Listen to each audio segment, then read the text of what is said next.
Hi friends, welcome to temple vlogs Renuka. అందరూ బాగున్నారా? నేను బాగున్నానండి. ఈరోజు మన టెంపుల్ వ్లాగ్స్ లో నేను మీకు చూపిస్తున్న టెంపుల్ వచ్చేసి పల్నాడు జిల్లా రాజుపాలెం మండలం దేవరంపాడు గ్రామంలో మత్స్యావతారంలో స్వయంభూగా వెలిసినటువంటి శ్రీ నేతి వెంకటేశ్వర స్వామివారి దేవస్థానాన్ని. ప్రెజెంట్ అయితే ఇక్కడ స్వామివారి యొక్క తిరునాళ్ల మహోత్సవాలు జరుగుతున్నాయి. ప్రతి సంవత్సరం మహాశివరాత్రి పండుగ తర్వాత వచ్చేటువంటి పాల్గొన మాసంలో స్వామివారి యొక్క తిరునాళ్ల మహోత్సవాలు జరుగుతాయి. క్యాలెండర్ ప్రకారం 4 శనివారాలు లేదంటే 5 శనివారాలు ఈ తిరునాళ్ల కార్యక్రమాలు జరుగుతాయి. ప్రెజెంట్ ఇప్పుడు మనం చూస్తున్న ఈ ఆర్చి నుంచి డైరెక్ట్ గా టెంపుల్ దగ్గరికి వెళ్ళొచ్చు. కానీ తిరునాళ్ల సమయంలో మాత్రం భక్తులు వేల సంఖ్యలో వస్తారు. ట్రాఫిక్ జామ్ ఎక్కువైపోతుందని ఇంకొంచెం ముందుకెళ్తే ఇంకో రోడ్డు వస్తుంది, అట్నుంచి వెళ్ళాలి. ఆ ఆర్చిలోంచి మాత్రం రిటర్న్ వచ్చే బండ్లు మాత్రమే వస్తాయి. ఇదిగోండి, ఇక్కడ ట్రాక్టర్ టర్నింగ్ తిరుగుతుంది చూసారా? ఈ రోడ్డు నుంచి కొండ దగ్గరికి వెహికల్స్ అన్ని వెళ్తాయి. కొండ దగ్గరికి వెళ్ళడానికి ఈ తిరునాళ్ల సమయంలో గవర్నమెంట్ ఆర్టీసీ బస్సు సౌకర్యం ఉంటుంది. అలాగే ఆటోలు కూడా అందుబాటులో ఉంటాయి. ఇది 4వ శనివారం రోజు నేను మీకు వీడియో తీసి చూపిస్తున్నాను. నాకు తెలిసిన వరకు మన ఆంధ్రప్రదేశ్ లో బాగా జరిగే తిరునాళ్లు వచ్చేసి ఫస్ట్ వచ్చేసి కోటప్పకొండ తిరునాళ్ల, నెక్స్ట్ పెనుగంచిపోర్లు తిరునాళ్ల, తర్వాత దేవరంపాడు తిరునాళ్ల, అలాగే అడిగొప్పల శ్రీ నీలంపాటి అమ్మవారి తిరునాళ్ల, మాచర్ల చెన్నకేశవ స్వామివారి తిరునాళ్ల. ఇంతవరకు నాకు తెలిసినవి. మీకేమైనా తెలిసినట్టయితే కామెంట్ సెక్షన్ లో కామెంట్ చేయండి. ఈ సంవత్సరం దేవరంపాడు తిరునాళ్ల 5 శనివారాలు వచ్చింది. చుట్టుపక్కల ప్రాంతాల నుంచి ట్రాక్టర్లు పెట్టుకొని, ఆటోలను పెట్టుకొని, లారీలు పెట్టుకొని వేలాది మంది భక్తులు ఈ ప్రాంతానికి వస్తారు. మత్స్యావతార వెంకటేశ్వర స్వామి వారికి ప్రభలను కూడా కట్టుకొని ఈ కొండకి తీసుకువస్తారు. చూస్తున్నారు కదా ఫ్రెండ్స్, భక్తులు చాలా మంది వస్తున్నారు. ఈ ట్రాఫిక్ జామ్ లో కనీసం అరగంట పైనే పడుతుంది కొండకు చేరుకోవటానికి. మీలో ఎంతమందికి ఈ దేవరంపాడు తిరునాళ్లు తెలుసో కామెంట్ సెక్షన్ లో కామెంట్ చేయండి. అలాగే మీలో ఎవరైనా ఫస్ట్ టైం మన ఛానల్ ని చూస్తున్నట్టయితే వెంటనే మన ఛానల్ ని సబ్స్క్రైబ్ చేసుకోండి. అప్పుడే నేను పెట్టే ప్రతి వీడియో నోటిఫికేషన్ మీకు కూడా వస్తుంది. ఇక్కడ కనిపిస్తున్నటువంటి ఎంట్రన్స్ నుంచి వెళ్లి లోపల మన వెహికల్స్ ని పార్క్ చేసుకోవచ్చు. అలాగే బయట కూడా 2 వీలర్స్ అయితే చాలా పార్క్ చేసున్నాయి.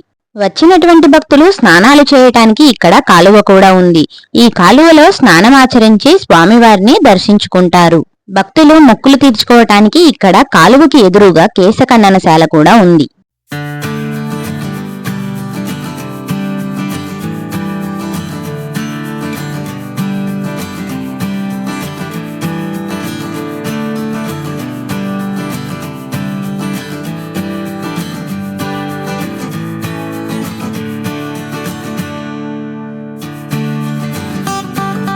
ఇక్కడ ఎదురుగా కనిపిస్తున్నదే స్వామివారి యొక్క కొండ. ఈ తిరునాళ్ల మహోత్సవం మొత్తంలో కూడా మనం ఎటు చూసినా ఇక్కడ ఉన్నటువంటి చెట్ల కింద భక్తులు స్వామివారికి పొంగళ్లను సిద్ధం చేస్తూ ఉంటారు. అలా వండిన పొంగళ్లను ఇక్కడున్నటువంటి చెట్లనే స్వామివారుగా భావించి నామాలు పెట్టి అక్కడే దీపారాధన చేసి స్వామివారికి నైవేద్యంగా సమర్పిస్తారు. అందరూ కూడా కుటుంబ సమేతంగా వచ్చి స్వామివారి యొక్క మొక్కుబడులను చెల్లించుకుంటారు.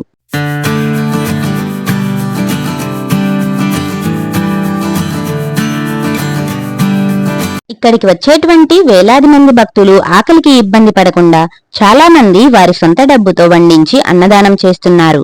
అలాగే పులిహోర, దద్దోజనం వంటివి భక్తులకు పంపిణీ చేస్తున్నారు.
స్వామివారిని దర్శించుకోవటానికి మనం వెళ్లేటువంటి ఈ కొండ మార్గంలో ఎటు చూసినా కూడా షాప్సే ఉంటాయి.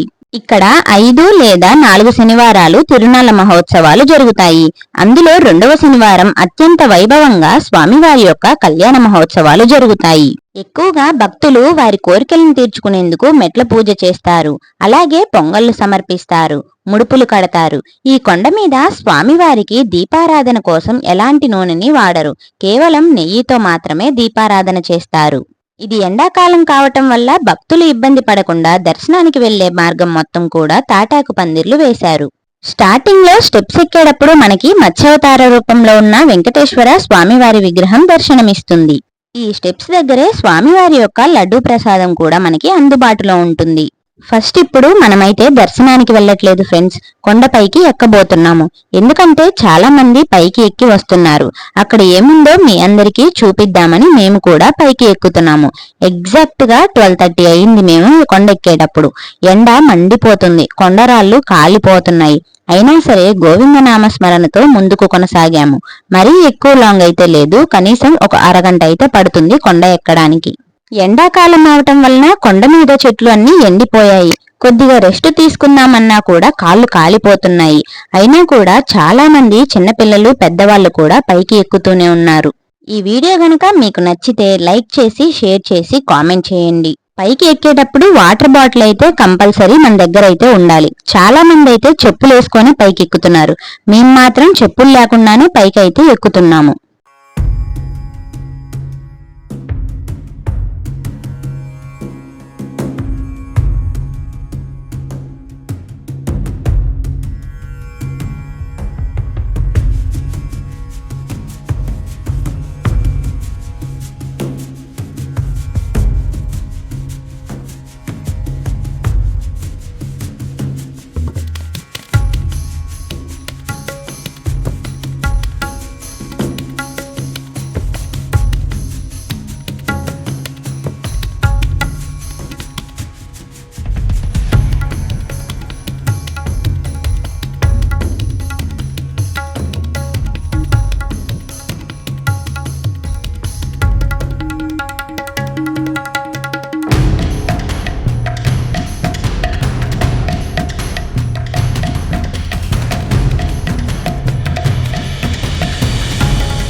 కొండపైకైతే ఎక్కేసాము ఫ్రెండ్స్. ఇక్కడ మనకు ఒక స్లాబ్ అయితే వేసింది. ఈ స్లాబ్ కి ఒక ఉయ్యాల కూడా కట్టి ఉంది.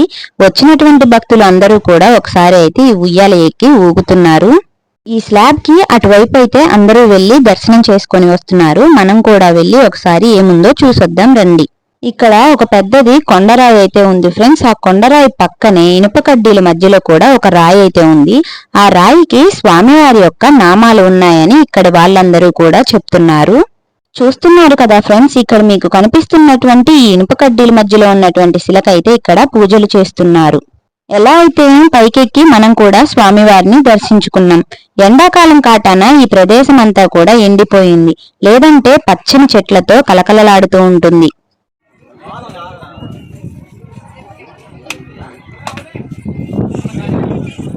ఈ కొండపై నుంచి చూస్తుంటే దేవరంపాడు తిరునాళ్ల మొత్తం కూడా లొకేషన్ అంతా కూడా చాలా బాగా కనిపిస్తుంది.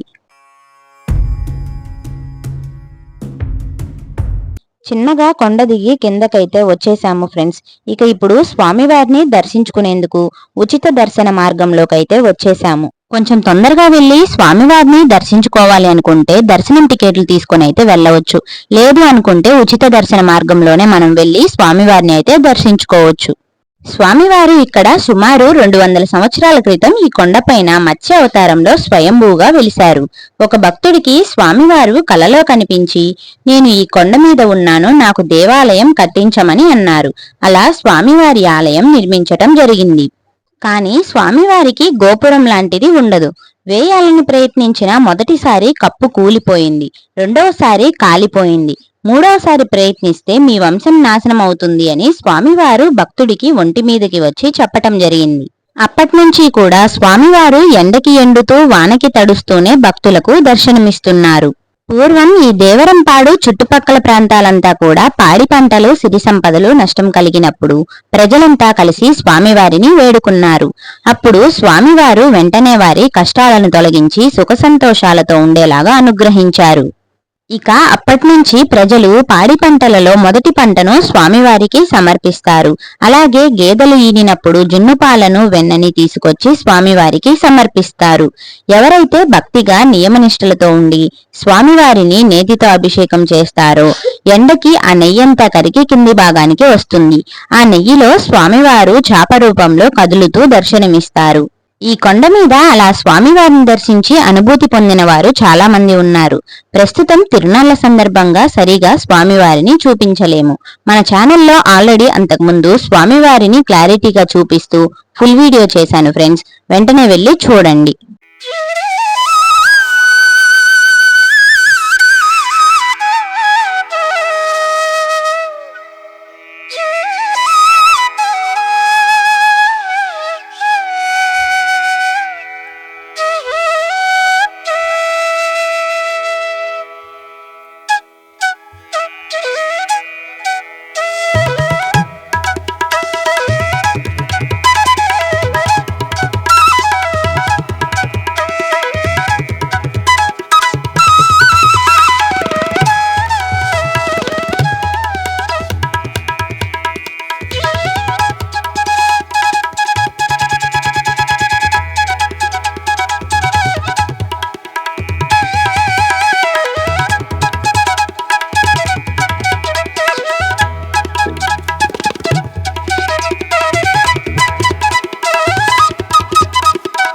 ఇక్కడ మనం స్వామివారిని దర్శనం చేసుకొని బయటికి వచ్చిన తర్వాత నలిరేగి చెట్టు దర్శనమిస్తుంది.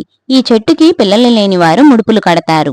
అలా ముడుపులు కట్టిన ఎంతో మందికి స్వామివారు పుత్ర సంతానాన్ని కలిగించారు. ఈ దేవరంపాడు చుట్టుపక్కల ప్రాంతాల నుంచి స్వామివారి కొండకి ప్రభలను కట్టుకొని అయితే తీసుకొని వస్తారు.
చూశారు కదా ఫ్రెండ్స్, పల్నాటి తిరుమలగా పేరు పొందినటువంటి దేవరంపాడు శ్రీ నేతి వెంకటేశ్వర స్వామివారి యొక్క తిరునాళ్ల మహోత్సవాన్ని.